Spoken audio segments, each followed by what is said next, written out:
नमस्कार। जन्मकुंडली का सप्तम भाव जीवन साथी का भाव कहा जाता है। इससे पति पत्नी विवाह, स्त्री सुख, दाम्पत्य में कलह, मतभेद, व्यापार की साझेदारी में विवाद, भाई भतीजे आदि विषयों पर विचार किया जाता है। यदि कुंडली के सप्तम भाव पर शनि की दृष्टि है तो शुभ अशुभ दोनों प्रभाव पड़ता है। शनि को पाप ग्रह की संज्ञा दी जाती है।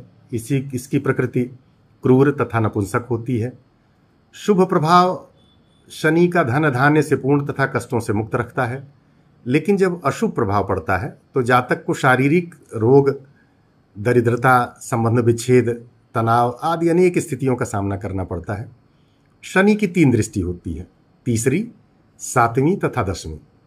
और कुंडली के सप्तम भाव पर यदि शनि की दृष्टि पड़ती है तो ऐसी स्थिति में कुंडली में शनि पंचम भाव में, लग्न में तथा दशम में स्थित होंगे और तब शनि की 7वीं दृष्टि सप्तम भाव पर पड़ेगी।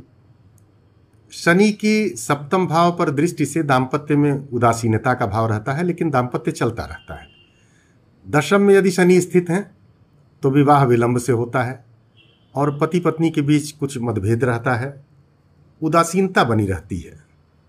परंतु लग्नगत शनि का सप्तम पर जो दृष्टि पड़ती है, ज्योतिष शास्त्र में इसे ठीक नहीं माना जाता। शनि यदि सप्तम में बैठे हैं तब तो दिग्बली होते हैं, लेकिन यदि लग्न में बैठकर सप्तम पर दृष्टि डालते हैं तो व्यक्ति के व्यक्तित्व में उत्साह नहीं रहने देते। लग्न में होना शनि का व्यक्ति की कम उम्र में ही त्वचा जला देते हैं, काला बना देते हैं। विवाह होने की समस्या, और यदि समय पर विवाह हो भी जाए तो मन नहीं मिलता, उदासीनता बनी रहती है। शनि जिस स्थान पर रहते हैं वहाँ स्थान वृद्धि करते हैं। जैसे धन भाव में बैठे हैं तो धन वृद्धि करेंगे। पंचम में शनि तीसरी दृष्टि सप्तम पर डालते हैं, उदासीनता लाते हैं दाम्पत्य में। लेकिन द्वितीय भाव को देख रहे होते हैं तो वाणी भी दूषित करते हैं, दाम्पत्य में प्रेम नहीं होता है। दशम का शनि धन तो देते हैं, कुछ हद तक ठीक है, लेकिन लग्न और पंचम के शनि ज्योतिष शास्त्र में ठीक नहीं माने जाते हैं। धन्यवाद।